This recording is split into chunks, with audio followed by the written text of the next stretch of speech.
কারণ বোনাস দিয়ে দিয়ে মনে করেন যেমন ব্র্যাক ব্যাংক যার ৫৫ বছর আগে কিনে রাখছে, তার এখন বোনাস দিয়ে দিয়ে কস্টিং চলে আসছে ২ টাকায়।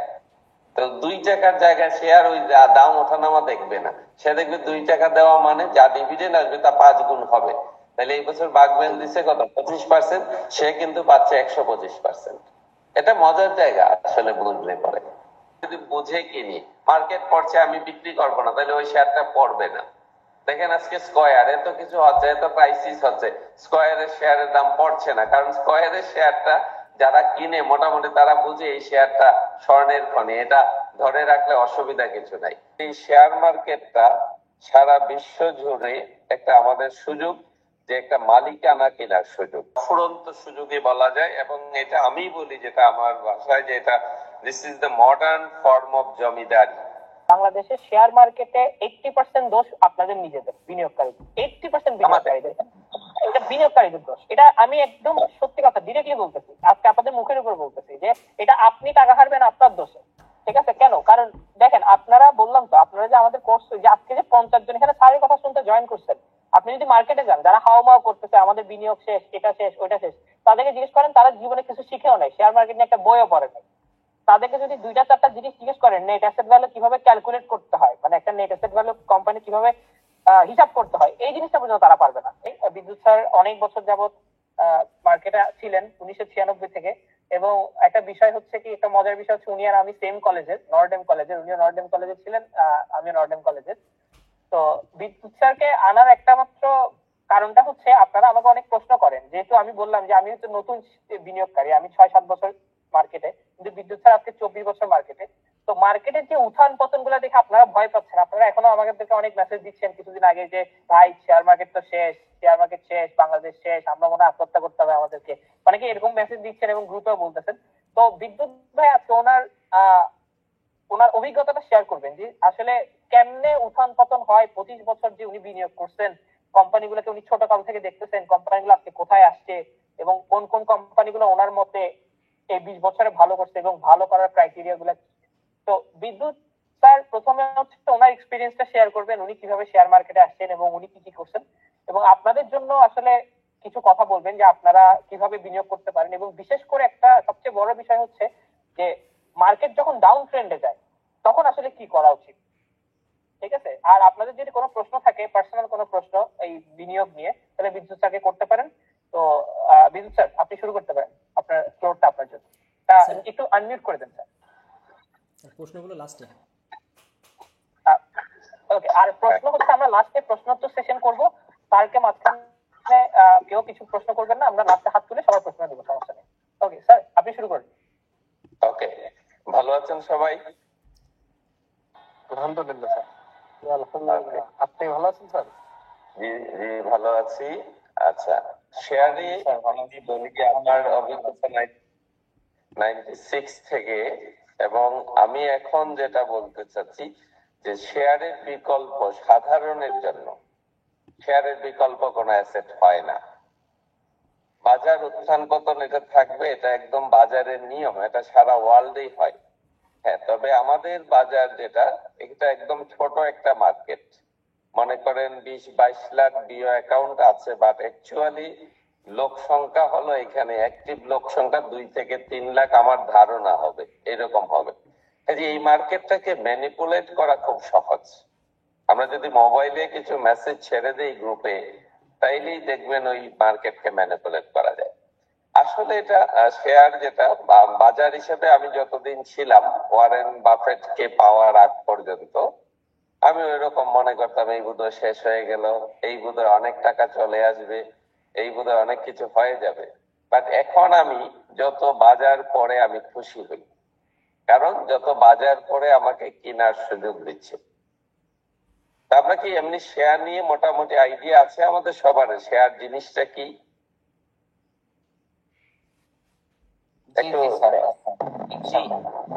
স্যার মোটামুটি আইডিয়া আছে, সবার বেসিক আইডিয়া আছে যে শেয়ার মার্কেট, শেয়ার কি, এবং আর এখানে যারা ক্লাস আজকে আপনার ক্লাসটা করতেছেন তারা মোটামুটি আমাদের বেসিক কোর্সটা করে ফেলছেন।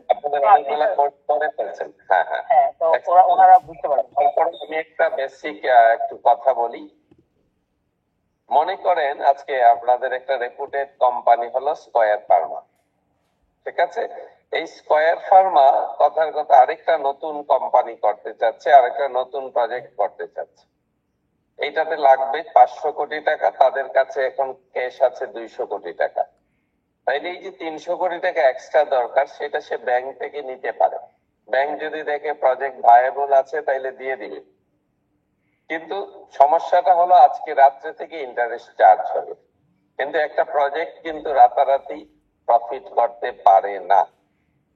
ওই ব্যবসায়ীরা চিন্তা করলো যে আচ্ছা তাইলে ব্যাংক টাকা পাইছে কোথায়? ব্যাংক টাকা পেয়েছে সাধারণ পাবলিকের কাছ থেকে, সেখান থেকে সে একটা লাভ করতেছে এবং একটা ইন্টারেস্ট ফিক্স করে দিয়ে দিচ্ছে। তো আমরা কোনো ইন্টারেস্টে যাব না, আমরা সরাসরি আমাদের পার্টনার নিয়ে নিব, ইকুইটি পার্টনার। এই যে আমরা শেয়ার হোল্ডার যারা একটা শেয়ার কিনি আর 5টা শেয়ার কিনি, আমরা হলাম ওই কোম্পানির ইকুইটি পার্টনার। অনেকে বলেন প্রাইমারি শেয়ার ভালো, সেকেন্ডারি শেয়ার চেয়ে ভালো। এটা আসলে তেমন কিছু না। আপনি যদি বুঝে শুনে কিনতে পারেন, সেকেন্ডারি শেয়ার বেশি ভালো। কারণ কি? কারণ সেকেন্ডারি শেয়ারের একটা ট্র্যাক রেকর্ড থাকে, গত 10 বছর, 15 বছর, 20 বছরের একটা ট্র্যাক রেকর্ড থাকে। সে কেমন প্রফিট করছে, সে কেমন ডিভিডেন্ড দিচ্ছে, তার কেমন গুডউইল আছে, তার ম্যানেজমেন্ট কত স্ট্রং। ঠিক আছে? কাজেই আমি সব সময় মনে করি শেয়ার মার্কেটটা সারা বিশ্ব জুড়ে একটা আমাদের সুযোগ, যে একটা মালিকানা কেনার সুযোগ, ফুরন্ত সুযোগে বলা যায়। এবং এটা আমি বলি, যেটা আমার ভাষায়, যে এটা this is the modern form of zamindari. আমরা আগে জমি কিনতাম, জমি চাষ হতো, ওই জমি থেকে একটা পেতাম, রিটার্ন পেতাম। এখন কিন্তু ওইভাবে আর পাওয়া যায় না, উল্টা আরো খাজনা দিতে হয়। তো সেই ক্ষেত্রে কি হচ্ছে, প্রথম কথা দেখেন, এখনের টাকাটা ঘুরে কোথায়? টাকাটা ঘুরে ব্যবসার মধ্যে। আমরা সবাই ব্যবসা করতে পারছি না, সবার সেই ক্যাপাসিটি নাই। কিন্তু আমরা ইজিলি এই শেয়ার বাজারের মাধ্যমে আমরা ইজিলি, বা দেশের যত বড় বড় কোম্পানি আছে সবগুলা কোম্পানির সাথে মালিকানা হিসেবে কানেক্টেড হতে পারছি। তাইলে এই সুযোগটাতে রিস্কটা কোথায়? রিস্কটা হলো আমরা যদি কোম্পানিটা বুঝতে না পারি। আরেকটা রিস্ক হলো যে আমি যদি ওভার প্রাইসে শেয়ারটা কিনে ফেলি। তাইলে এই দুইটা জিনিস বুঝতে হবে, আমি কোম্পানিটা ঠিক চিনতে পারলাম কিনা, আরেকটা হলো আমার প্রাইসটা কতটা লজিক্যাল আছে। হ্যাঁ, লজিক্যাল ভেবে চিনতে অনেক বিবেচনা করে আমরা কেনার পরও দাম পড়তে পারে, এটা শেয়ার বাজার, এখানে দাম পড়তে পারে। আমি দুইটা বলি, ফান্ডামেন্টালি এটা হলো একটা শেয়ার, মৌলিক ব্যবসার অংশ। আর সেকেন্ডারি যেটা আছে, যে এটা একটা বাজারে আছে এবং এই বাজারে ডিমান্ড সাপ্লাই ক্রিয়েট করা যায়। মনে করেন এই যে আমরা কোর্সটা করছি, এটার একটা হয়তো ফিজ আছে। এখন যদি দেখা যায় যে এই কোর্সটার জন্য 5000 ক্যান্ডিডেট আছে, তাইলে এই ফিজটা অটোমেটিক বেড়ে যাবে। আবার যদি দেখা যায় না, এই কোর্সে কেউ আসছে না, কেউ এটার কোনো রেসপন্স নাই, তাইলে এই কোর্স 0 টাকা তো কেউ করবেন না। তো সেম মনে করেন আজকে যদি একটা শেয়ারকে আমরা ম্যানিপুলেট করতে চাই, এইভাবে ডিমান্ড সাপ্লাই ক্রিয়েট করা যায়, আর্টিফিশিয়ালি ক্রিয়েটও করা যায়, আর্টিফিশিয়ালি জিরো করে দেওয়া যায়, এবং এই ডিমান্ড সাপ্লাইয়ের খেলাতেই আমরা হারিয়ে যাই।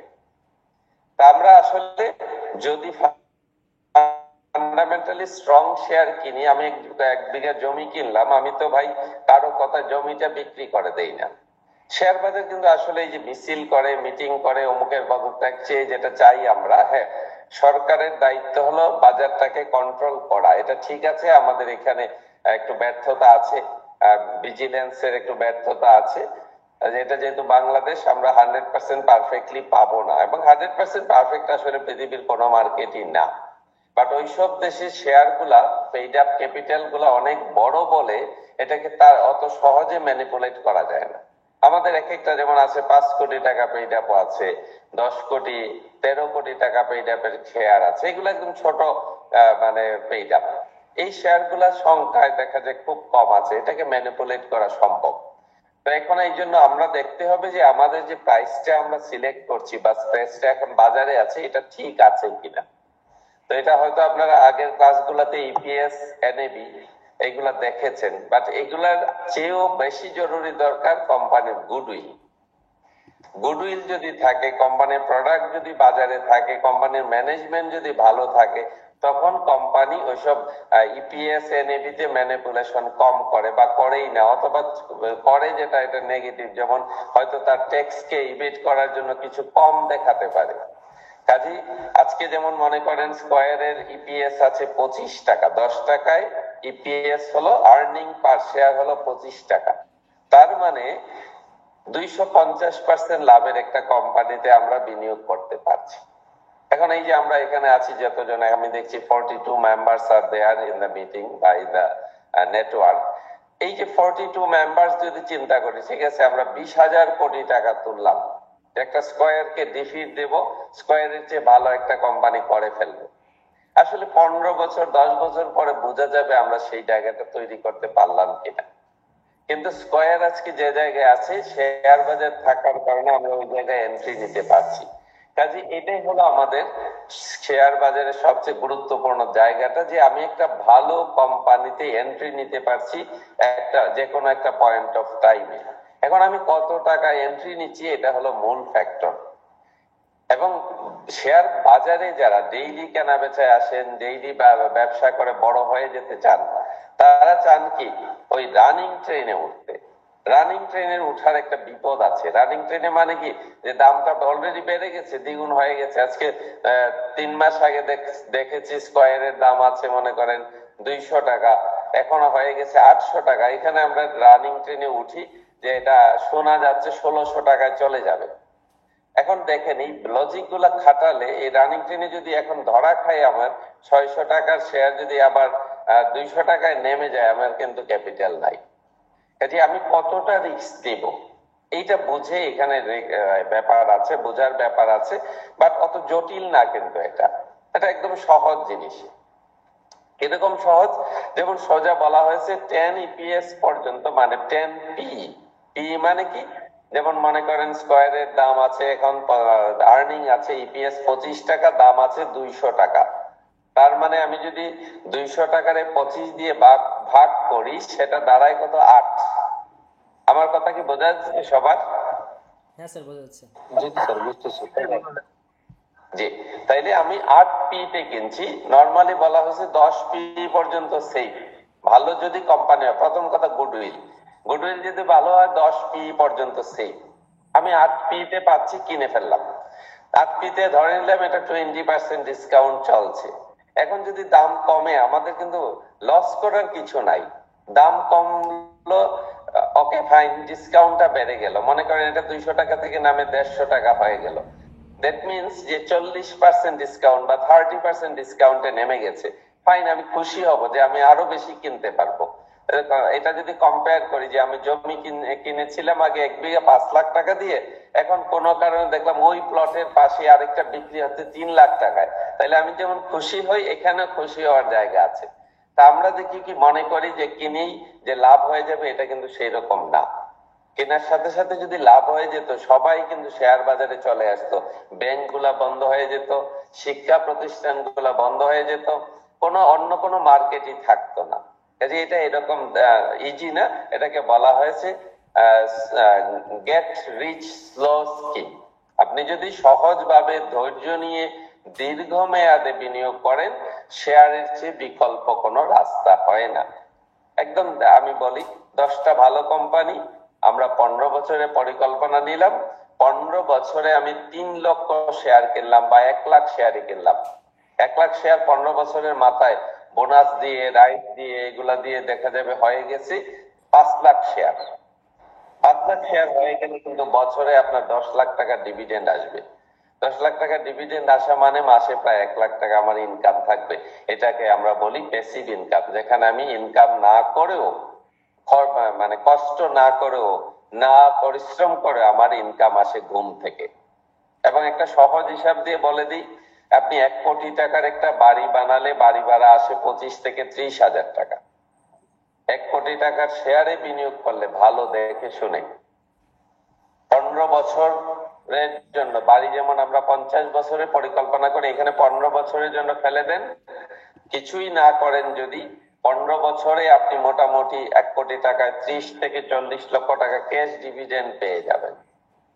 15 বছর পরে বছরে পাবেন 40 থেকে 50 লক্ষ টাকা, মানে মাসে কত 4 থেকে 5 লাখ টাকা। আপনি জমিদারি করতে পারতেছেন এই শেয়ার দিয়ে, এবং এটা করছেনও যারা, অনেকেই আছেন যারা বুঝেন। বাট আমাদের অসুবিধাটা হলো এই লোকগুলা কোনো কথা বলে না। যারা হারায় এখানে মাইক দিয়ে বলে বেড়ায়, কান্নাকাটি করি, মিছিল করি আমরা, কিন্তু যারা বেনিফিট পাচ্ছেন তারা চুপ করে আছেন। কারণ তাদের কোনো বাজার পড়লেও তাদের লস নাই, বাজার উঠলেও তাদের লস নাই, তারা শুধু ডিভিডেন্ড নেয়। আমার পরিচিত অনেকেই আছেন ভাই, আমিও নিজেও একটা অল্প স্বল্প আছি। তো ঠিক আছে, আমি আমি একটু বলি, বিদ্যুৎ স্যারের সাথে যখন আমার কথা হচ্ছিল তখন আমি জিজ্ঞেস করছিলাম, আচ্ছা স্যার 2001 সালে যদি আমি স্কোয়ার কিনতাম কি হইতো? তখন উনি বিদ্যুৎ স্যার আমার একটা কথা বলছিলেন যে 2001 সালে যদি আপনি স্কোয়ার কিনতে পারতেন, মানে কোনো কারণে যদি কিনতে পারতেন, মানে যারা কিনছে 2001 সালে স্কোয়ার, যারা কিনছে 1999 সালে স্কোয়ার যারা কিনছে, বিদ্যুৎ স্যারের পরিচিত এমন অনেকেই আছেন যারা আজকাল পিছনে ফিরে তাকাইতে হয় না, তারা ওই এক শেয়ারে কোটিপতি হয়ে গেছে। হ্যাঁ, এবং তারা এখন মাসে, এই যে বিদ্যুৎ স্যার যেটা বলতেছে, তারা এখন মাসে বছরে 30-40 লাখ টাকা শুধু ডিভিডেন্ডই তুলতেছে। তো এটা বিদ্যুৎ স্যার যেটা বললেন 15 বছরের টার্গেট আপনার ঠিক আছে, কিন্তু এটার একটা শর্ত আছে, সেটা হচ্ছে উনি যেটা বললেন, আর যেটা কিছুক্ষণ আগে বললেন যে গুডউইল থাকতে হবে, ভালো কোম্পানি কিনতে হবে। আপনি একটা খারাপ কোম্পানি আপনার আঙ্কেল অথবা আপনার শ্যালকের কথা শুনে কিনলেন, কিনে 2 টাকার শেয়ার আপনি চিন্তা করলেন যে 5 টাকা হয়ে যাবে, ডাবল হয়ে যাবে, তারপর যখন হয় না তখন আপনি কান্নাকাটি করতেছেন। যে স্যার যেটা বললো, এটা হচ্ছে গেট রিচ স্লোলি, অর্থাৎ আপনি যদি 10-12-15 বছরে বড় লোক হতে চান, আপনি যদি 10-12-15 মাসে বড় লোক হতে চান, তাহলে কিন্তু এই মার্কেট আপনার জন্য না। স্যার আমি কথা ভুল বলছি? না না, একদম ঠিক আছে। এবং একজ্যাক্ট হিসাবটা বলি, আমার কাছে আছে এই স্কয়ারের হিসাবটা। 2000 সালে যারা 1000 স্কয়ারের শেয়ার, তখন দাম ছিল 80,000 টাকা 1000 শেয়ার, মানে 100 টাকা হিসেবে ছিল 800 টাকা, 10 টাকা হিসেবে 80 টাকা। দ্যাট মিনস 80,000 টাকার শেয়ার এখন 35,458টা শেয়ার হয়েছে, যার ভ্যালু আছে 80 লক্ষ টাকা এই ডাউন মার্কেটে, এই ক্রাশ মার্কেটে। কাজেই এবং এখন বছরে ইনকাম আসে 3.5 লক্ষ টাকা আউট অফ 80,000 টাকা। এরকম অনেক শেয়ার আছে, একটা দুইটা না। মানে আপনারা ব্যাপারটা হিসাবটা বুঝতে পারছেন কিনা? মানে 2001 সালে যারা 80,000 টাকা শেয়ার কিনছে, তারা আজকে বছরে ডিভিডেন্ডই পায় 3.5 লাখ টাকা ডিভিডেন্ড পাচ্ছে বছরে। ঠিক আছে, আর প্রতি ডিভিডেন্ডটা তারা প্রতি বছর নিছেই, মানে এখন বছরে 3.5 লাখ টাকা ডিভিডেন্ডই আসছে, কিন্তু বিনিয়োগ করছিল 80,000 টাকা, এবং এই 80,000 টাকার ভ্যালু আজকের দিনে 80 লক্ষ টাকা হয়েছে। তার মানে জিনিসটা চিন্তা করে দেখেন, 80,000 টাকা 80 লক্ষ, 20 বছরে 100 গুণ। তো ভালো কোম্পানি কিনলে, আপনারা আমাকে প্রশ্ন করতেন যে ভালো কোম্পানি 15 বছর পরে কি হইতে পারে, সেটা আজকে আমি আপনাদের সামনে একদম জীবন্ত মানুষ নিয়ে আসছি, যিনি 2001 সালে কিনছেন, এবং তার এক্সপিরিয়েন্সটা তার মুখ থেকে আপনারা শুনতে পাচ্ছেন। আমি আরেকটা এক্সপিরিয়েন্স শেয়ার করি, অনেকগুলাই আছে আমার জানা মতে, আমি নিজে এটা ডিল করেছি। ইউকের এক ভদ্রলোক, ওনার কাছে 3টা বাটার শেয়ারের কাগজ ছিল, জাস্ট 3,000 টাকা ফেস ভ্যালু। উনি আজ থেকে 3 বছর আগে, বছর 3 আগে নিয়ে আসছেন, দাদা দেখেন তো আমার এই শেয়ারটা কি হয়েছে এই কাগজগুলা। আমি বলছি এগুলো সোনা হয়ে গেছে। তো বলে কি বলেন এগুলা? তারপর আমি এটা বিও অ্যাকাউন্ট খুলে ওইটাকে ডিমেট ফরম্যাটে আনাইয়া দিলাম। টোটাল ডিভিডেন্ড সহ উনি প্রতি 1000 টাকায় 1,21,000 টাকা পেয়েছেন। দ্যাট মিনস 121 গুণ হয়েছে তার ইনভেস্টমেন্ট এই 20-25 বছরে। কাজে এটা ভাই আসলে এইভাবে চিন্তা করার ব্যাপার না। আপনি চিন্তা করেন যে কম্পাউন্ডিং হচ্ছে কিভাবে। মনে করেন গুডউইল বাড়ছে, তার মানে গুডউইল কম্পাউন্ডিং হচ্ছে। একটা কোম্পানিতে এমপ্লয়মেন্ট বাড়ছে, মনে করেন আগে স্কয়ারে এমপ্লয়ি ছিল 5,000, এখন এমপ্লয়ি হয়ে গেছে 40,000। এই 40,000 লোক আপনাকে খেটে দিচ্ছে। আগে মনে করেন আইটেম ছিল স্কয়ারের 20টা, এখন হয়ে গেছে 1,000 আইটেম। কাজে 1,000 আইটেম থেকে লাভ এসে আপনার ঢুকছে। আপনি এখানে ভয় পাওয়ার কোনো জায়গায় নেই, সত্যি কথা যদি বুঝে কিনেন। এবং এটা যে মাল্টিপল হবে, এটাকে রাতারাতি দেখলে হবে না। এখানে অনেকেই কম্পেয়ার করেন যে ভাই আমি সঞ্চয়পত্র কিনলে তো ভালো। সঞ্চয়পত্রে গ্রোথ হয় না, ব্যবসার গ্রোথ হয় না। যেমন আমি ওয়ারেন বাফেটের কথা বলি, ওনার একটা মেইলে আমি দেখলাম যে উনি বললেন আমি কেন কোকা কোলা শেয়ার কিনলাম। বলছে আমি তো ছোটবেলায় কিনছি, অত বুঝি নাই, কিন্তু আমি দেখলাম প্রতিদিন কোকা কোলা বিক্রি হয় $1.8 বিলিয়ন। তাইলে 1% যদি লাভ করে ওই কোম্পানি মিনিমাম, তাইলে প্রতিদিন লাভ আছে $1.8 বিলিয়ন। বলছে আমি যদি একটা শেয়ারও কিনি, 1 পয়সা হলো তো আমার আছে। এইভাবে উনি চিন্তা করে কোকের শেয়ার কেনা শুরু করেন এবং এখন উনি 32% কোকের মালিক। কাজে আপনারা যারা আছেন এখনো বয়স কম আছে, যদি শুরু করেন এবং ছোট পেইডাপের শেয়ার গুলা, ভালো কোম্পানিগুলা যেগুলা 5% 7% ক্যাপিটাল আছে পাবলিকের কাছে, 7% শেয়ার আছে পাবলিকের কাছে, আপনারা ইজিলি এক একজন ইন্ডিপেন্ডেন্ট ডাইরেক্টর হয়ে যেতে পারবেন এক সময়। আচ্ছা, অনেকে আমাকে প্রশ্ন করতেন যে আসলে অনেকেই আমাকে বলতেন যে সঞ্চয়পত্র কেন কিনবো না, মানে শেয়ার মার্কেটে এমন কি আছে, সঞ্চয়পত্রতে নাই সঞ্চয়পত্র। তো আমি সঞ্চয়পত্রের কথাটা আমি স্যারকে আরেকটু প্রশ্ন করতে চাই, সেটা হচ্ছে আপনারা স্যারের মুখ থেকে শুনেন। আপনারা মনে করেন না যে স্যার কিছু জানে না। স্যার কিন্তু ডাচ বাংলা ব্যাংক এর অনেক বড় পদে ছিলেন এবং সঞ্চয়পত্রের মতো জিনিসপত্র উনি ডিল করছেন। আপনারা যদি অনেকে মনে করে থাকেন যে আমি পেপার পরে অনেক কিছু বুঝে গেছেন, সঞ্চয়পত্রে 12% রিটার্ন দেয়, ঠিক আছে, আপনারা স্যাররা কিন্তু সঞ্চয়পত্র বিক্রি করতেন, ওনারা ব্যাংকের সাথে এইসব জিনিস নিয়ে ডিল করতেন। এখন স্যারের নিজের মুখ থেকে শুনেন যে আসলে সঞ্চয়পত্রের রিটার্ন আর স্টকের রিটার্নটা কেমন লং টার্মে গিয়ে। স্যার একটু বলবেন সঞ্চয়পত্রের সাথে। একদম ঠিক। বিনিয়োগ হিসাবে যদি চিন্তা করেন সঞ্চয়পত্র, হ্যাঁ 5 ইয়ার্স প্ল্যানে 10 ইয়ার্স প্ল্যানে সঞ্চয়পত্র বেটার মনে হতে পারে। প্লাস কিন্তু এর বাইরে যদি চিন্তা করেন, প্রথম কথা আমরা জানি কি সঞ্চয়পত্র আসলে সরকারের একটা ঋণ। সরকার যখন ক্রাইসিসে পড়ে বাজারে সঞ্চয়পত্র ছেড়ে দিয়ে জনগণের কাছ থেকে টাকা নিয়ে নেয়। এখন এই যে সঞ্চয়পত্রের রেট আছে, আজকে বাংলাদেশে বাজে লোনের হার বেশি বলে সঞ্চয়পত্রের রেট এত বেশি। সঞ্চয়পত্রের রেট কিন্তু যে কোনো সময় ফল করে যাবে। যদি আজকে ইন্টারেস্ট রেট কমে যায় সঞ্চয়পত্র ফল করবে, কিন্তু ব্যবসা কিন্তু এত তাড়াতাড়ি ফল করবে না, এটা একটু মাথায় রাখবেন। ব্যবসা আপনি 100 বছরের প্ল্যানে করতে পারেন, যেমন ইউনিলিভার। একদম বলি আপনাকে উদাহরণ দিয়ে, আমি গ্লাক্সো দেখেছি। গ্লাক্সো যখন বিক্রি হয়ে গেল, ইউনিলিভার কিনলো, গ্লাক্সো শেয়ারের দাম 500 টাকায় নেমে গেল, 1600-1700 টাকা ছিল। কিন্তু ইউনিলিভার নেওয়ার কিছুদিনের মধ্যেই গ্লাক্সো, তার তো অ্যাসেট আছে, কিছুদিনের মধ্যেই গ্লাক্সোর শেয়ার বাড়তে বাড়তে এখন ইউনিলিভারের শেয়ার 2500 টাকায় আছে। কাজে এটার কিন্তু ফিজিক্যাল ভ্যালু আছে, এটার মার্কেট ভ্যালু আছে। সঞ্চয়পত্র জাস্ট আপনার ক্যাপিটাল যা রাখছেন একটা রেটে ইন্টারেস্ট পাবেন, শেয়ারে কিন্তু যে ডিভিডেন্ডটা পান এটাই সব না। যেমন আপনার বাড়ি ভাড়ার হিসাবে চিন্তা করেন, একটা বাড়ি 3 কোটি টাকার, বাড়ি ভাড়া পাচ্ছেন 30,000 টাকা বা 50,000 টাকা। বুঝতে পারছেন? এই 50,000 টাকা কিন্তু সব না, এটার একটা ভ্যালু, ইন্ট্রিনসিক ভ্যালু আছে, পেছনের দিকে একটা ভ্যালু আছে যে এটা বাড়িটা, জমিটা বিক্রি করলে এত টাকা পাবো। এইখানেও কিন্তু একটা ভ্যালু আছে। ডিভিডেন্ড মনে করেন স্কয়ার 25 টাকা লাভ করেছে, 10 টাকা ডিভিডেন্ড দিয়েছে, বাকি 15 টাকা কিন্তু তার পেছনে আবার রিইনভেস্ট হচ্ছে, তার লোকগুলো আবার খাটতেছে এটার জন্য, এবং এটার রিটার্ন কিন্তু বেড়ে যাবে। এবং আমি বলি আপনাদেরকে যে আমি এখন যেটা বিশ্বাস করি, আমার রক্তে মিশে গেছে শেয়ার। আমার বাচ্চাকে আমি 4 পড়ে আমি শেয়ার শিখাই এবং তার জন্য আমি প্রতি মাসে কিছু শেয়ার কিনি। তো শেয়ার আসলে একটা ব্যবসার অংশ। কিনলেন, আপনি হয়তো বা বোর্ডে বসতে পারতেছেন না, বাট আপনি কিন্তু একজন শেয়ার হোল্ডার, এটা একজন মালিক ওইটার। এইভাবে বুঝে শেয়ার কিনতে হবে।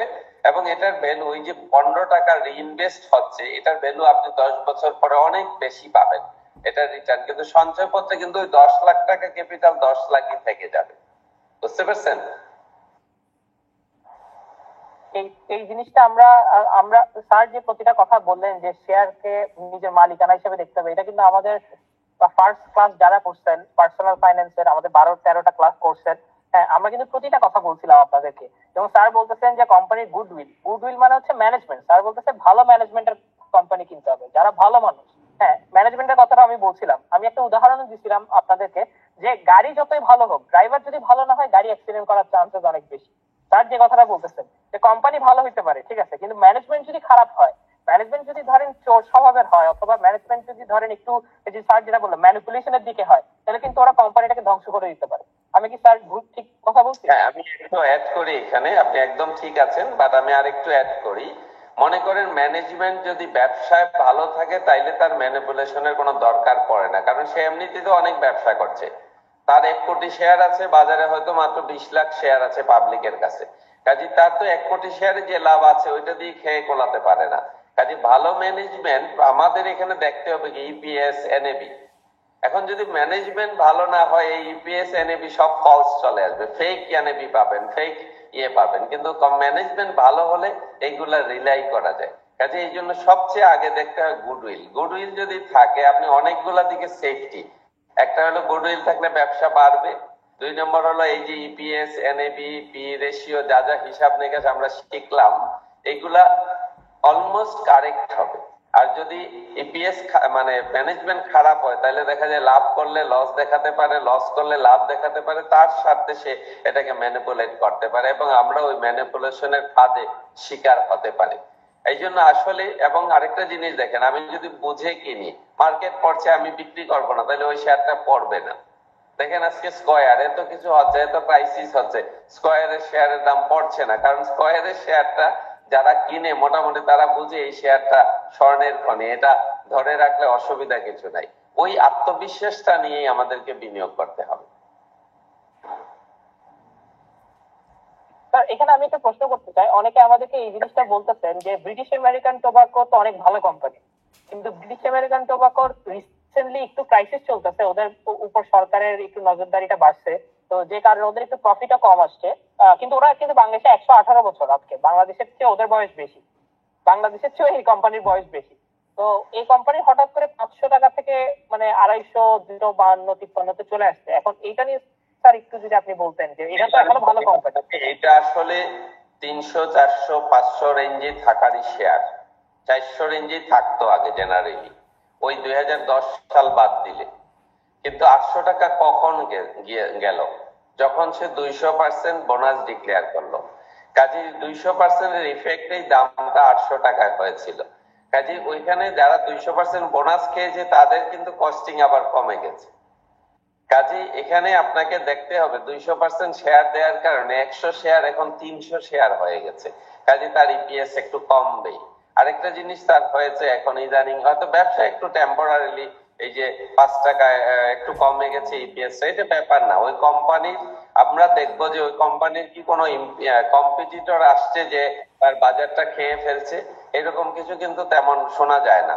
তারপর সিগারেট খাওয়া কি মানুষ কমায় দিয়েছে? কমে গেছে, হ্যাঁ কিছুটা কমছে, পারিপার্শ্বিক অবস্থার কারণে সামগ্রিক একটা দুরবস্থা চলছে অর্থনীতিতে, কিছুটা কমছে, হয়তো সিগারেটের বিক্রি কমছে, বাট আতঙ্কিত হওয়ার মতো আমি দেখি না বিএটিএমসিতে কিছু হয়েছে।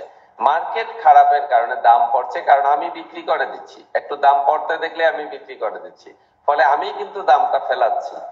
কাজে এখানে আমাদের বিনিয়োগকারীদের অনেক ভূমিকা আছে।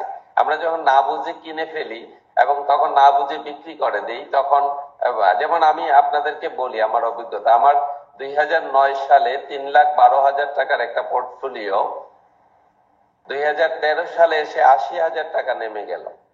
আমি কিন্তু ধরি নাই, দেখি নাই। 21 সালে এটার ভ্যালু অনেক গুণ বেড়েছিল, তাও আমি বিক্রি করি।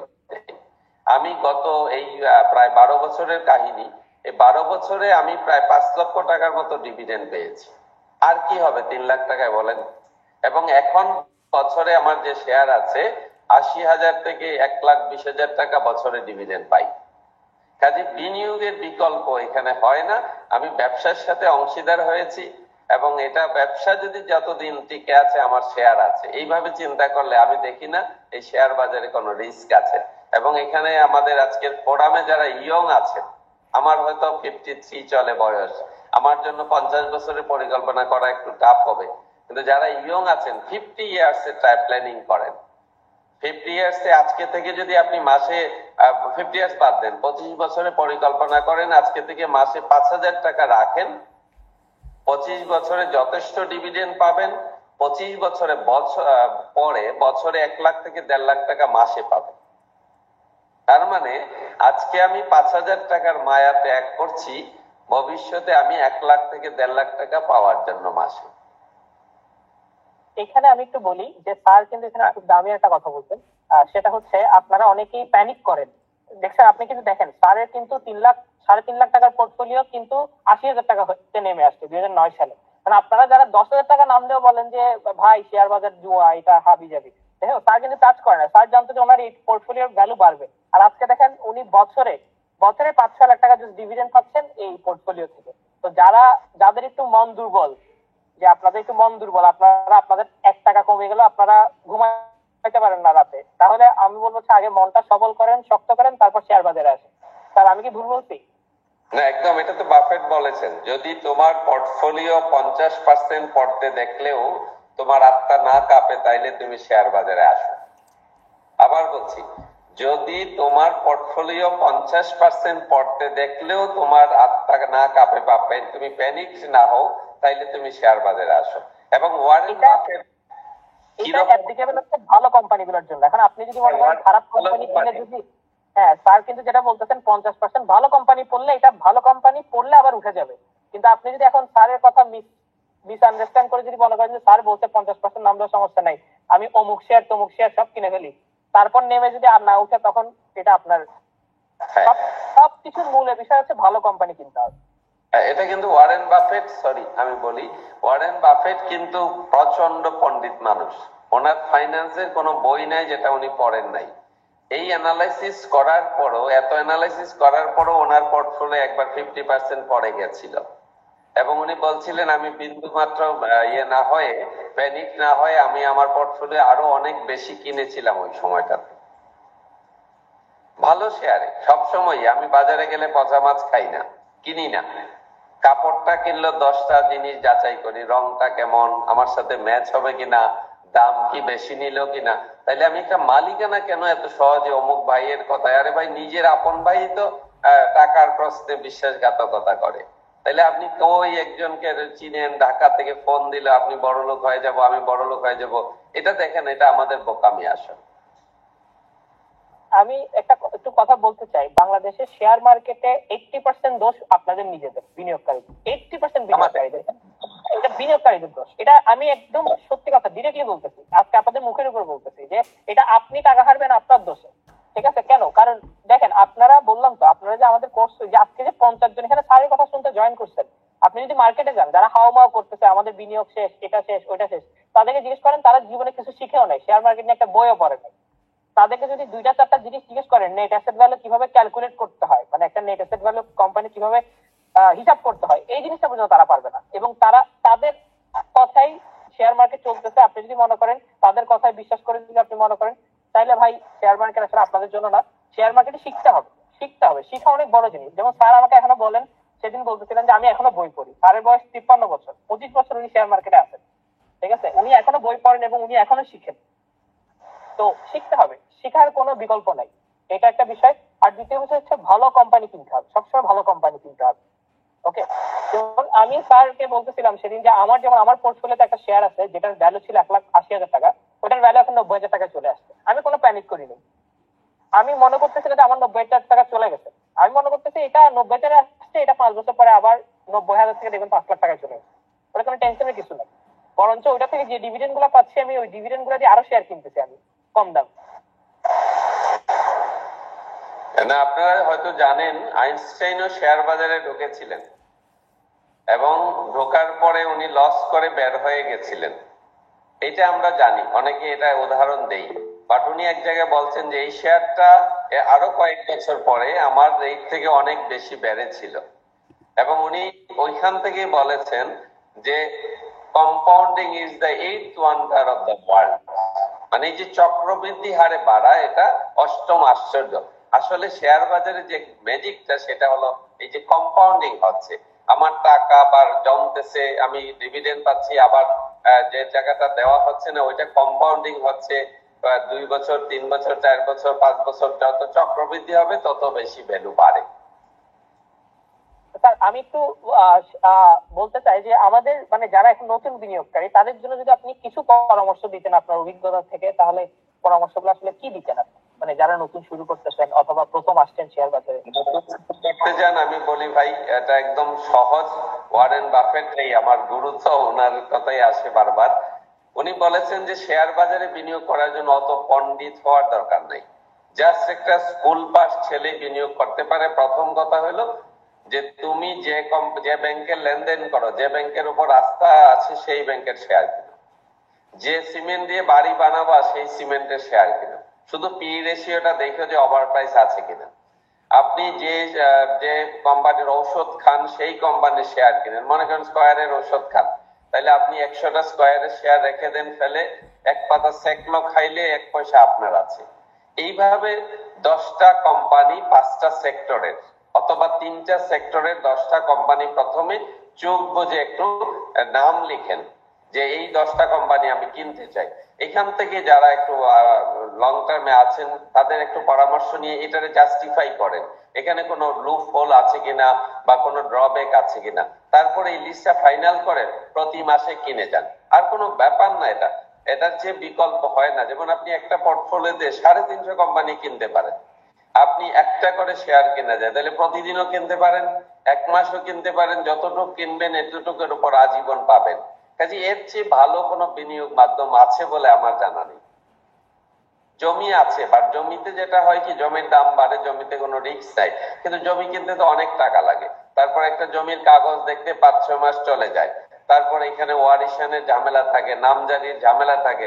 এটা কিন্তু শেয়ারে কেনার সাথে সাথে নামজারি হয়ে যায়, একদম এখন সিডিবিএল এ নামজারি হয়, আপনার সাথে সাথেই হচ্ছে, এবং রেকর্ড ডেটের আগের দিন কিনলে আপনি এটার উপর আপনি পাচ্ছেন, এটার উপর ডিভিডেন্ড পাচ্ছেন সাথে সাথে। যেমন আজকে ঢাকা ব্যাংকের ডিক্লারেশন হলো 5% ক্যাশ 5% স্টক, 10 টাকার একটা শেয়ার 10% দিচ্ছে, আর কি দিবে বলেন? তো এটা রেখে ফেলে দেন। এখন 10 টাকা থেকে নেমে যদি 7 টাকায় নামে, ক্ষতি তো নাই, আপনি তো 10% পেয়ে গেছেন।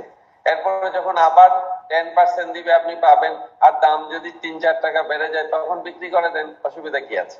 কিন্তু লস করে বেচা যাবে না। স্যার আরেকটা বিষয় আমি জানতে চাচ্ছি যে অনেকে প্রথম দিকে যারা আসেন তারা ট্রেডিং এর প্রতি অনেক ঝুঁকেন, তারা মনে করেন যাচ্ছে তারা ট্রেডিং করতে পারলে অনেক টাকা হয়ে যাবে, তারা মানে মানে এমনও থাকে, অনেকের টার্গেট থাকে কি জানেন, যে প্রতিদিন 5% করে ট্রেডিং করে প্রফিট করবে, প্রতিদিন 5%। তো এটা ট্রেডিং এর আসলে সত্যতা কতটুকু, এবং ট্রেডিং কিভাবে করা উচিত যদি করে, এবং ট্রেডিং এর জন্য কি কি শেখা উচিত, ট্রেডিং এর ভুলগুলা কি স্যার, এটা নিয়ে যদি একটু বলতেন। ট্রেডিং এর টেকনিক্যাল অ্যানালাইসিস দেখলে কিছু কিছু মিলে যায়, ডামিতে করলে বেশি মিলে। আপনি যদি ডামি প্র্যাকটিস করেন দেখবেন প্রতিদিন বড় লোক হয়ে গেছেন, কিন্তু বাস্তবে নামলে দেখবেন আপনার পুঁজি খালি হয়ে গেছে। ট্রেডিং আসলে কি? ট্রেডিং আসলে জুয়া খেলা, না বুঝে। এবং ট্রেডিং সবসময়, ট্রেডিং মার্কেট হয় বাজে শেয়ার নিয়ে। কাজে এখানে যদি আপনি 10টা শেয়ার শুনবেন, আপনি যখন ট্রেডিং এ থাকবেন আপনি তার গুণাবলী বিচার করছেন না, ফলে 10টার মধ্যে 2টা ভালো হয়। কোন কারণে যদি ওই 2টার মধ্যে আপনার চয়েস মিলে যায়, তাহলে আপনি খুব ভালো করে ফেললেন, পরের বার লোভে পরে আরেকটা কিনলেন, ওইটা ভালো হলো না, আপনি আটকে গেলেন। কিন্তু বিনিয়োগে কোনো আটকানোর সুযোগ নাই। ট্রেডিং জুয়া খেলা যদি হয়ে থাকে, তাইলে প্রতিটা জুয়া খেলায় দেখবেন ওই যে 5% লোক, যে কোনো ক্যাসিনো বলেন না যাই বলেন, ওই জুয়ার বোর্ডের লোকজনই লাভ করে, বাকিরা কিন্তু হারায়। আমরাও সেই রকম ট্রেডিং এ গেলে দেখবেন হঠাৎ 1-2টা লাভ হয়ে গেছে, বাকি সময় ক্যাপিটাল সহ হারিয়ে যাবে। এবং আপনি ট্রেডিং ভালো শেয়ারও করতে পারেন। মনে করেন আপনি একটা ভালো শেয়ার কিনলেন, এখন যদি দেখেন যে দাম কিন্তু ডে ট্রেড করে, প্রতিদিন আপ ডাউন দেখে, স্টপ লস এগুলো আছে, টেকনিক্যাল টার্ন, এগুলো শুনতেই ভালো লাগে, বাস্তবে কিন্তু মিলে না। আমি অনেক লোককে ফকির হতে দেখছি এই ট্রেডিং করে করে। এখন অনেকেই বলেন আমাকে, আমি কিন্তু 2010 সালে মানুষকে বলতাম ভাই বিনিয়োগ করেন, প্রফিট তোলেন। এখন অনেকের সাথে দেখা হলে বলে দাদা আপনি তখন থেকে বলতেন, এগুলা মানলে আজকে আমাদের এই অবস্থা হয় না। তো আমাদের গ্রামের একটা কথা আছে যে হেই হইলি রে পুত হতিনের মুখ দেখাইয়া। তো এরকম আমাদের শিক্ষা হয় আর কি, যখন হাতাই ফেলি। তো ওইটা যেন না করি আমরা। যারা ইয়ং আছেন বিশেষ করে লোভে পড়বেন না, আপনি আপনার যে কাজ আছে সেটা করেন, বিনিয়োগ করেন। আজকে একটু শর্ট করে ফেলতে হবে আমার জন্য, আমার পার্টটা আর কি। স্যার আমরা 10টা মিনিট কোশ্চেন নিতে চাই একটু, মানে অনেকে প্রশ্ন করতে চান। আপনারা যারা হাত তুলবেন তারা তাতে হাত তুলে ফেলেন। আমার মনে হয় এখানে সবার একটা কমন কোশ্চেন থাকবে, যে কোশ্চেনটা চলে যাবেন। তো আপনারা হাত তুলেন যারা প্রশ্ন করবেন, স্যারকে পার্সোনালাইজ প্রশ্ন। আর আমরা একজনের প্রশ্ন একবারই নিব, এবং প্রশ্নটা যদি কেউ মিস করে যান, কেউ যদি বলতে না পারেন, তাহলে কিন্তু আমরা পরের বার তার প্রশ্ন আর নিব না। সবার একটা কোশ্চেন থাকবে আমার যেটা মনে হয়, এবং এটা খুবই ইম্পর্টেন্ট। স্যার 4-5টা পয়েন্ট যেটা সবাই আমাদের বলে মানে কোর্স করার সময়, যে আমরা শেয়ার কিনবো কিন্তু কোন প্রাইসে আছে, বা এখন কিনা আমার জন্য ভালো হবে কিনা, বা এটা বেশি দাম আছে কিনা, এটা জানার অনেকগুলো ক্রাইটেরিয়া আছে যেগুলো আমরা শেখাই অন্তত, যে ন্যাপ দেখতে হবে, পি দেখতে হবে, ইপিএস দেখতে হবে।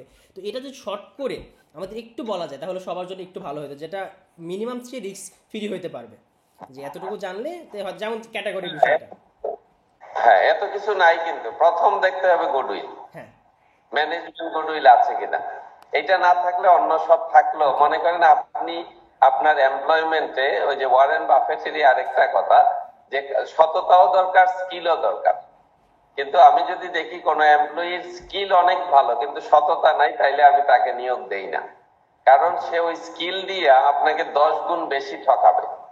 কাজেই এখানে যদি ম্যানেজমেন্ট ভালো না থাকে, পি রেশিও, ইপিএস এগুলো যত ভালোই হোক, বিনিয়োগের জন্য চিন্তা করা যাবে না, ট্রেডের জন্য করলে করা যেতে পারে। কাজেই প্রথম কথা হলো আপনি দেখবেন ওই কোম্পানির প্রোডাক্ট চলে কিনা, ওই কোম্পানির ম্যানেজমেন্টের বাজারে বদনাম আছে কিনা। এখন কিন্তু এগুলা যে আমি জানি না, আমি বুঝি না, ম্যানেজমেন্ট ভালো কেমনে, আমি সে জানবো কোত্থেকে, এগুলো একদম বোগাস কথাবার্তা। এখন অনলাইনে ঢুকলে সব ইনফরমেশন পাওয়া যায়, কে কি দিয়ে নাস্তা করছে সেই ইনফরমেশন আপনি চাইলে জোগাড় করতে পারবেন। কাজে কোম্পানির তো অ্যাফেয়ার্স গুলো আমরা দেখতেই পারি, ইন্টারনেটই আছে। তো এত ফাইন্যান্সিয়াল বোঝারও দরকার নেই। প্রথম দেখেন আপনি গুডউইল আছে কিনা। গুডউইল যদি থাকে তাইলে বুঝে নিবেন তার ফাইন্যান্সিয়াল ডাটা গুলো ভালো আছে। এরপরে দেখেন আর্নিং কেমন হয় প্রতি শেয়ারে। প্রতি শেয়ারে যদি 5 টাকা আর্নিং হয়, দ্যাট মিন্স 50% সে লাভ করছে বছরে। যদি আর্নিং হয় 10 টাকা, তার মানে 100% লাভ করছে। যেমন মেরিকর এই বছর আর্নিং কত, 1 টাকায় হয়েছে বোধহয় 143 টাকা, মানে সে 1400% লাভে আছে কোম্পানিটা। এই জন্যই এত দাম, এটা লজিক্যাল দাম। ঠিক আছে, ওই জায়গাগুলো বুঝলে পরে গুডউইল আছে, পেইড আপ ক্যাপিটাল যদি কম থাকে তাইলে ভালো, শেয়ারটা ক্রাইসিসে থাকে, দাম অত পড়বে না। আর না ওইটা না জানলেও চলবে, কিন্তু গুডউইল আছে, ইপিএস টা ভালো এবং পি রেশিও, পি বলতে প্রাইস কে আর্নিং দিয়ে ভাগ, একদম সোজা। এটা যদি দেখেন যে 10-এর নিচে আছে, তারপর চিন্তা করেন তার ট্রেন্ডটা কোথায় ছিল, যে 6 মাস আগে কোথায় ছিল, বছরে কত পর্যন্ত ছোট ল ছিল, কত পর্যন্ত হাই ছিল, এই একটু দেখলেই হবে, অত বেশি দেখার দরকার নেই। প্রথম দেখা দরকার হলো গুডউইল, তারপর দেখেন ইপিএস, আর নেক্সট দেখবেন পিটা কত আছে। এই তিনটা জিনিসই, আর বেশি কিছু লাগে না। ঠিক আছে, থ্যাংক ইউ। এটা লাস্টের কথাটা সবার বেশি পছন্দ হবে আমার মনে হয়, যে টানা আমি পিছনের হিস্টোরিগুলো যদি দেখি, 5 বছরের মধ্যে যেমন একটা শেয়ার 300 নিচে পরেই নাই, যদি আমার 300-র আশেপাশে চলে আসে তাহলে আমি এটা কেনার দিকে ঝুঁকতে পারি, যে একদিন 1000 টাকা থাকা আমার সমস্যা নাই। যে গত 3 বছরে দেখা যাচ্ছে যে 300 নিচে নামে নাই, ওই আশেপাশে থাকলে আমি কেনার দিকে অগ্রসর হতে পারি, বাকি ক্রাইটেরিয়াগুলো যদি ফুলফিল করে। কিছুদিন আগের একটা অভিজ্ঞতা শেয়ার করি। যখন ওই যে আপনার এই যে এমআরএল রয়্যাল বাড়ছিল, আমাকে দাদা এটা তো বাড়ছে, এটা কেনা যায়। আমি বলছি কেন কিনবেন, যে এমআরএল রয়্যাল নাকি জাপানের সাথে চুক্তি হয়েছে। আমি বললাম ভাই চুক্তি হইলে কি ব্যবসা হয়ে গেল? আরেকটা জিনিস, এমআরএল রয়্যাল তো শুরু থেকেই তার নেগেটিভ অনেক কিছু আছিল। এখন আসেন জাপানের কতজন লোক সংখ্যা কত, আর জাপানের লোকগুলা কি এখন তেল না খেয়ে আছে, যে বাংলাদেশ থেকে তেল গেলে তারা হুমড়ি খেয়ে পড়বে ওই তেলের উপর?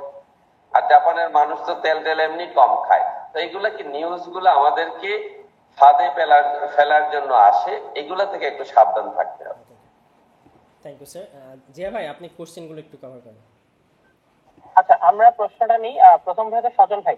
স্যার, আমার যে মেইন প্রশ্নটা, গত মোটামুটি 9 মাস কিন্তু মার্কেটটা ডাউনের দিকে, এবং কি ভালো ভালো যে টপ যে কোম্পানিগুলো, এগুলোর শেয়ারও মোটামুটি 10 থেকে 20%, 30% পড়ছে। তাহলে কি আমি বেসিক একটা ধারণা নিতে পারি না যে এখন ইনভেস্ট করার ভালো একটা সময়? হ্যাঁ, একদম ভালো সময়, একদম ঠিক। বাট তারপরও যে আর পড়বে না এমন কোনো কথা নেই, কারণ কি পলিটিক্যাল সিচুয়েশন এখনো স্টেবল হয় নাই। এখন যদি কালকে কোনো কারণে একটা দুর্ঘটনা ঘটে তাহলে আরো পড়তে পারে। বাট একটা কি হলো, আমার সেফটিটা কোথায়, যে আমি 30% ডিসকাউন্টে কিনেছি, এখন ডিসকাউন্ট 50% হয়েছে, টাকা থাকলে আরেকটু কিনবো, না থাকলে আমার যা আছে এটা নিয়ে বসে থাকবো। আচ্ছা, আমার যে শেষ প্রশ্নটা স্যার, মনে করেন আমি একটা বাজেট, আমার একটা ক্যাপিটাল আমি আলাদা করলাম যে 30 লক্ষ টাকা, যে আমি ধরে নিচ্ছি, আমি ব্যক্তিগতভাবে ধরে নিচ্ছি 30 লক্ষ টাকা আমার নাই, আমি এটা শেয়ারে বিনিয়োগ করব। এখন আমি শেয়ারটা কি স্যার এক দাগে কিনবো না প্রতি মাসে মাসে কিনবো? না, আপনার যদি মানে দুইটা পার্ট এখানে, আপনি যদি মনে করেন এককালীনও কিনে ফেলতে চান কিনতে পারেন। তবে যদি মনে করেন যে না আমি একটু রিস্ক নিতে চাই না, আমি একটু সেফটিতে থাকতে চাই, তাইলে আপনি 70% ইনভেস্ট করেন। এটা হলো আপনার রিস্কের ক্যাপাসিটি কেমন আছে রিস্ক নেয়ার। যে আমার যদি বাজার 50% হয়ে যায়, 70 লাখ টাকা 30 লাখ টাকা নেমে যায়, বা 30 লাখ টাকা 15 লাখ টাকা নেওয়া যায়, তাহলে আমি তাকাবো না। তাহলে আপনি 30 লাখ টাকায় করতে পারেন। যদি এখানে তো একটা জিনিস আছে যে পি কততে আছে শেয়ার গুলা, পি যদি দেখেন যে লজিক্যালি আছে মার্কেট পি এর সাথে, এটা একটু বুঝতে হবে। যত কাটাকাটি করবেন আপনি এটা বুঝে যাবেন যে এখন কতটা, তারপরও পড়তে পারে। যেমন আমি যখন শেয়ার কিনি কি চিন্তা করি যে আমি একটা 30 টাকার শেয়ার কিনলাম, এটা 10 টাকা পড়তে পারে ধরে নিয়ে কিনি, কিন্তু আমি দেখি আমার প্রফিট হলে কত হতে পারে, যে যদি 20 টাকা বা 30 টাকা প্রফিট হতে পারে, তাহলে আমি 10 টাকা লস মেনে নিয়ে আমি শেয়ার কিনি আর কি। এখন যদি দেখি যে 10 টাকা লস হতে পারে, আবার প্রফিটও 10 টাকাই হবে ম্যাক্সিমাম, তাইলে আমি এই শেয়ারটা কিনি না। নেক্সট। বুঝতে পারছি স্যার, ধন্যবাদ। বুঝতে পারছি। Thank you, thank you. আচ্ছা, এরপরে হচ্ছে হ্যাঁ। শরীফুল ভাই, ইসলাম শরীফুল। আসসালামু আলাইকুম ওয়ালাইকুম সালাম। স্যার। আমার আপনারা জানার ছিল যে দীর্ঘ অভিজ্ঞতা থেকে আপনি বাংলাদেশের কোন সেক্টরটা সবচেয়ে বেস্ট মনে হলো আপনার কাছে? কোনটা? সরি, আবার বলেন। মানে কোন সেক্টরটা খুব ভালো করার সম্ভাবনা, বা এই দীর্ঘ জার্নিতে আপনি কোন সেক্টরটা সবচেয়ে ভালো মনে আপনি হলো? যদি একটি স্টেবল গ্রোথ চান, তাইলে আমি বলবো যদি ব্যাংকে আপত্তি না থাকে, প্রথম সারির 5টা ব্যাংকে ইনভেস্ট করতে পারেন। ব্যাংকগুলার একটা গ্রোথ আছে, দেশ থাকলে ইকোনমি থাকলে ব্যাংক থাকবে, কিন্তু ব্যাংকের আবার ওই বাজে নিউজ গুলো বেশি আসে। কেন আসে আমি বলি, এখানে থাকার কথা 20টা ব্যাংক, হয়ে গেছে আমাদের 57টা ব্যাংক, তাইলে নিচ থেকে 15-20টা ব্যাংকের সমস্যা থাকবেই। আপনি যদি উপর দিক থেকে 5টা ব্যাংকে থাকেন, ওই ব্যাংকগুলো আগামী 5-7 বছরে তেমন সমস্যা হবে বলে আমি মনে করি না। নেক্সট। একই সাথে একটা ফার্মাসিউটিক্যাল সেক্টর সেকেন্ড চয়েসে আনতে পারেন, ফার্মাসিউটিক্যাল থার্ড চয়েসে আনতে পারেন স্টিল। স্টিলও সামনে ফিউচার ভালো আছে। হ্যাঁ, নেক্সট। একই পোর্টফোলিওতে একসাথে কয়টা সেক্টর নেওয়া উচিত, এবং কয়টা কোম্পানি, মানে কয়টা কোম্পানি আনলিমিটেড নিতে পারেন, আর যতগুলো সেক্টর আছে সবই যাইতে পারেন, তবে স্ট্যান্ডার্ড হলো 3 থেকে 5টা সেক্টর ম্যাক্সিমাম। শামীম আহমেদ ভাই। আমার কোশ্চেনটা হচ্ছিল যে আপনি যে একটু আগে বললেন আর কি, 10 টাকা লাভ আবার যদি 10 টাকা লস হয়, সেক্ষেত্রে স্যার আপনি ওই শেয়ারটা কিনেন না। জি। হ্যাঁ, আমার কোশ্চেন হচ্ছে, আমরা তো আসলে স্যার দেখা গেছে যে 20 টাকা রেঞ্জের যে শেয়ার গুলো থাকে স্যার, ওগুলা মনে করেন যে আমরা একটু বেশি করি, প্রেফার করি, কারণ দেখা গেছে যে তার দাম কম, আমরা অনেকগুলো শেয়ার কিনতে পারি। সেক্ষেত্রে স্যার এগুলার রেঞ্জটা আমাদের তাহলে কিরকম হওয়া উচিত? মানে আমরা যারা একদম নতুন যারা আছে স্যার, কিন্তু পার্সেন্টেজ হিসাব করবেন যে এইখানে মেইন কথাটা কি দেখেন, শেয়ার ভালো প্রথম কথা। এখন গ্যামলিং এ কিন্তু যে কোনো শেয়ারই ভালো, গ্যামলিং এরটা আমরা বলছি না। শেয়ার ভালো হলে পি রেশিও থাকতে হবে 10-এর নিচে, কেনার জন্য ভালো। তাহলে 10-এর নিচে যদি আপনি 50 টাকার শেয়ার হোক আর 5,000 টাকার শেয়ার হোক, তার আর্নিং অনুপাতিত পি হয়েছে। বুঝতে পারতেছেন? তার আর্নিং বেশি, যেমন আজকে মনে করেন মেরিকো আর্নিং 1400% বলেই ওই রেঞ্জে দাম আছে, 2200, 2300, 2400 টাকা দাম আছে। এখানে আপনার ওই যে রিস্কে কি আর কি, এখানে রিস্কের কোন। আবার ব্যাংকের শেয়ার গুলা মনে করেন ব্যাংক সেক্টরটা বড়, তো এখানে পিটা আছে, মার্কেট পি এভারেজে আছে 5-6। এখানে যদি আপনি 3 পি পান, 4 পি পান, এবং ব্যাংকটা ভালো। প্রথম কথা হলো ব্যাংকটা গুডউইল আছে, মালিক পক্ষে উল্টা পাল্টা লোন ক্রিয়েট করে না, তাইলে ওইটা আপনি চয়েস করবেন। বুঝতে পারছি, থ্যাংক ইউ। বুঝতে পারছেন? মোহাম্মদ ইসমাইল বিশ্বাস ভাই। জি, আসসালামু আলাইকুম। জি, ওয়ালাইকুম সালাম। স্যারকে আমার একটা ছিল যে পোর্টফোলিও ব্যাপারে জানার ছিল, যে স্যার যদি বলতেন এই পোর্টফোলিওটা কেমন হয়েছে। আমার এক কাজিনের একটা পোর্টফোলিও আছে, স্যার যদি বলতেন যে পোর্টফোলিওটা কেমন হয়েছে, তাহলে খুশি হতাম। রিকমেন্ড করা যাবে না। তো এক কাজ করতে পারেন, ওই যে আকাশ ভাইয়ের কাছ থেকে আমার ওই যে হোয়াটসঅ্যাপ নাম্বারটা নিয়ে আপনি পরে আমার হোয়াটসঅ্যাপে দিয়ে দিন। আপনি ওপেনলি এখানে না বলাই ভালো। জি, আমি সবসময় আছি ভাই, আমার সুবিধা মতো আমি রেসপন্স করবো, সমস্যা নেই। আমি একটু বলি, এখানে আপনারা এগুলো পার্সোনাল জিনিসপত্র এখানে না বলাটাই বেটার, এবং আমরা তো স্যারের ফেসবুকের লিঙ্কটা দিয়ে দিছি আমাদের চ্যাটে। তো আপনারা যদি স্যারের সাথে পার্সোনালি দিতে পারেন। যোগাযোগ করতে চান, কিছু জানতে চান, স্যার কিন্তু অনেক ফেসবুকে লেখালেখি করেন, তো স্যারকে ফলো করবেন আপনারা সবাই ফেসবুকে। আর এই যে ফেসবুকে আপনারা কাউ চাইলে স্যারকে পার্সোনালি বলে দিতে পারেন কিছু যে আপনাদের থাকে আর কি, ওখানে আপনারা যদি স্যার থেকে পার্সোনালি জানতে চান। আর এরপরে আমরা একটু দ্রুত করব, সময় একদমই নাই, স্যারের অন্য মিটিং আছে, হয়তো স্যার চলে যাবেন। তো আমরা প্রশ্নটা যেটা নিতে যাচ্ছিলাম, শুভ ভাই তাড়াতাড়ি বলবেন। স্যার আসসালামু আলাইকুম। স্যার আমার কোশ্চেনটা হচ্ছে স্যার ব্রোকার হাউস গুলো কিভাবে চুজ করব, আর আপনি কোনো সাজেস্ট করবেন কিনা কোনো ব্রোকার হাউস? আমি বলি, এখন কিন্তু স্বচ্ছতা এক সময় ছিল, ব্রোকারেজ হাউসের একটা সমস্যা ছিল যে সরাসরি সিডিবিএল এ শেয়ার কেনা হতো না, শেয়ার কেনা হতো কোম্পানির ব্রোকারেজ হাউসের অ্যাকাউন্টে, এবং এটা ম্যানুয়ালি মেনটেন করার কথা ছিল। এখন কিন্তু সরাসরি সিডিবিএল এ লেনদেন হয়। কাজে এখন ব্রোকারেজ হাউস মোটামুটি ভালো হলেই চলবে। তারপরে যদি আপনি একটু আস্থার জায়গা চান, তাইলে ভালো ব্যাংকের ব্রোকারেজ হাউস যেগুলো আছে সেগুলোকে চয়েস করতে পারেন। বাট এখন স্বচ্ছতা সব হাউসেরই আছে, কারণ আপনার সাথে অ্যাকাউন্ট খোলার সাথে সাথে সিডিবিএল থেকে মেসেজ আসছে, আর জমা হলে মেসেজ আসছে সিডিবিএল থেকে, শেয়ার বাই হলে মেসেজ আসছে, শেয়ার সেল হলে মেসেজ আসছে, এবং লেনদেন গুলা হয় সরাসরি ব্যাংক অ্যাকাউন্টে। আগে যেমন চেক ইস্যু হইতো, হাউসের ম্যানেজার যদি চাইতো তার অন্য নামে চেক ইস্যু করতে পারতো, এখন ওই ঝামেলাগুলো আর নাই। এখন আপনি আপনার সার্ভিস এখন সেইটা চয়েস করতে পারেন।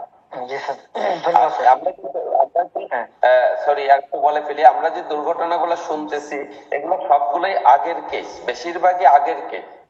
আগে আইডেন্টিফাইড ছিল না, এখন এগুলো অডিট করে পাচ্ছেন আর কি খুঁজে। তার মানে স্যার আপনি বলতে চাচ্ছেন যে ব্যাংকের ব্রোকার হাউস গুলা মনে হয় অন্য গুলার চেয়ে ভালো হয়, তাই তো? মানে বিলিভেবল হয়।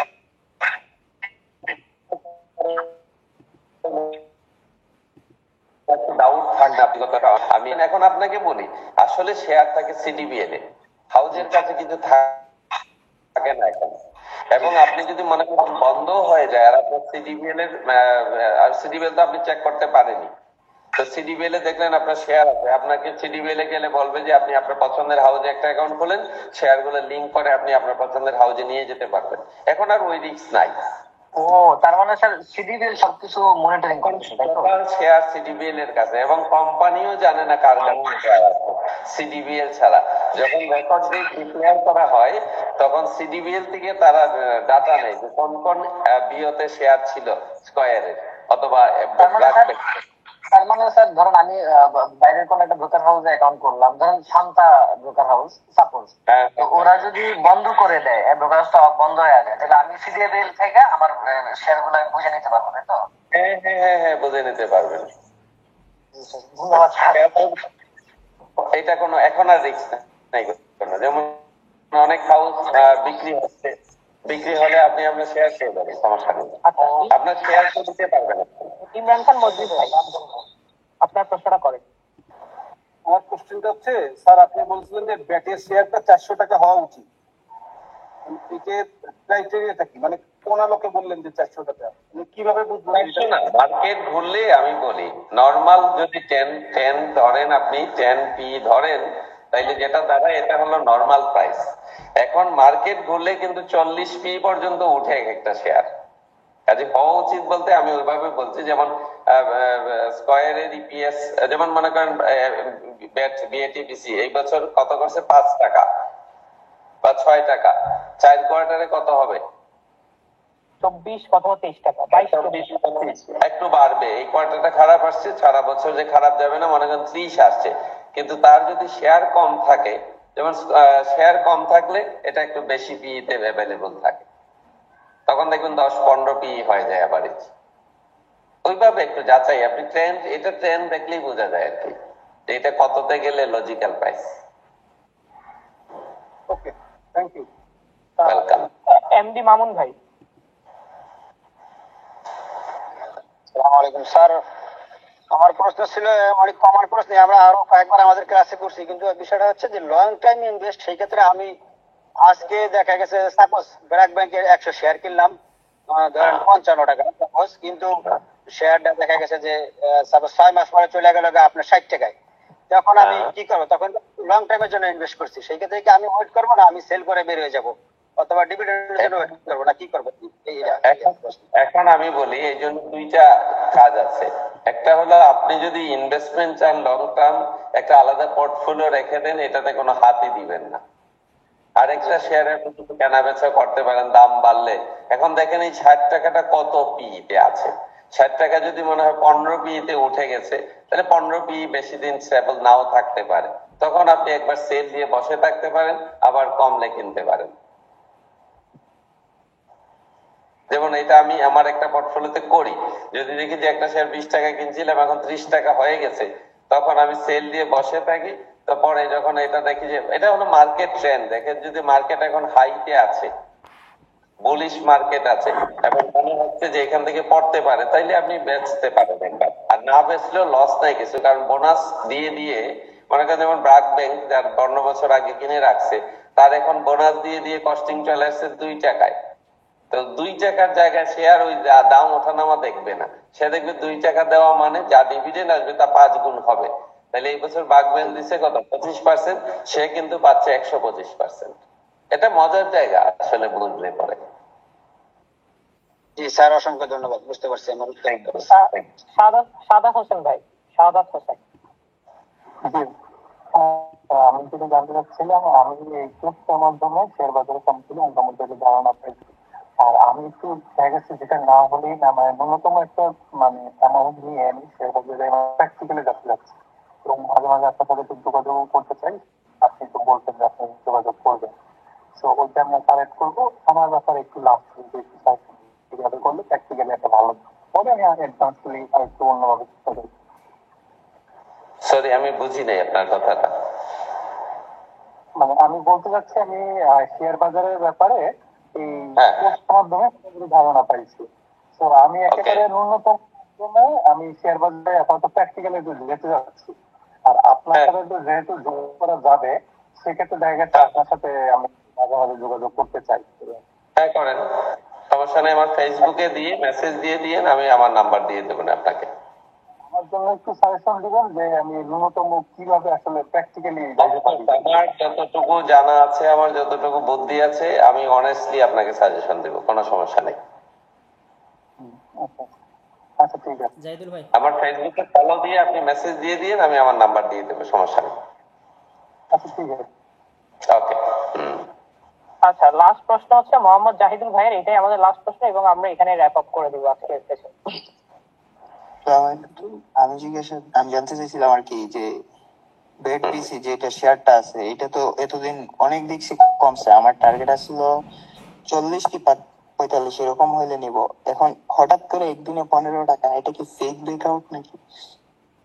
এটা বলা যাবে না যে আবার 15 টাকা কমবে না, যে এটা বলা যাবে না। এটা হলো কি গতকালকে যে মার্কেটটা পড়ছিল, এটার একটা এফেক্ট। গতকালকে অ্যাবনরমালি পড়ে গেছিল মার্কেট। এটা পড়ছিল হলো মেইনলি ব্যাংকের নিউজের কারণে, যে 18টা ব্যাংকে বাংলাদেশ ব্যাংক অনুমোদন দেয় নাই আমার যতটুকু ধারণা। তো ওইটার কারণে একটা মার্কেটে প্যানিক ভাব তৈরি হয়েছিল যে এই বাজার থাকবে না, বাজার থাকবে না। এখানে সাথে এইটাও পড়ে গেছিল, এবং শুধু এইটাও না, স্কয়ার ফার্মাও পড়ে গেছিল। কারণ স্কয়ার ফার্মার সামনে ডিভিডেন্ড এখন পড়ার কোনো কারণ ছিল না, বাট এগুলো পড়ছে মানে আমাদের জন্য সুযোগ যায় এগুলা। জি, আমি তো আর একটু ধরে রাখছিলাম, আর একদিন একটু নামলে কিন্তু আর কি, এখন হঠাৎ করে একদিনে 15 এটা আর পড়তে পারে, আবার পড়তে পারে, সমস্যা নেই। আপ মার্কেটে কিনবেন না, এটা আমার রিকোয়েস্ট। এখন তো আপে আছে, দেখি আবার এক দুই দিন দেখেন। হ্যাঁ, একটা প্রফিট টেক হবে, তারপর আপনি আবার নিতে পারবেন আশা করি আর কি। না হলে অন্য শেয়ার তো আছেই কমের রেঞ্জের মধ্যে। আচ্ছা, মার্কেট এদের জন্য বন্ধ হবে কখন থেকে? আচ্ছা, এটা নিউজ তো ডিএসসি ওয়েবসাইটে পেয়ে যাবেন। এটা ডিএসসি ওয়েবসাইটে পাবেন। এটা তো স্যার বলতে পারবে না। এটা মার্কেট যেদিন থেকে সরকারি ছুটি হবে সেদিন থেকে মার্কেটে বন্ধ।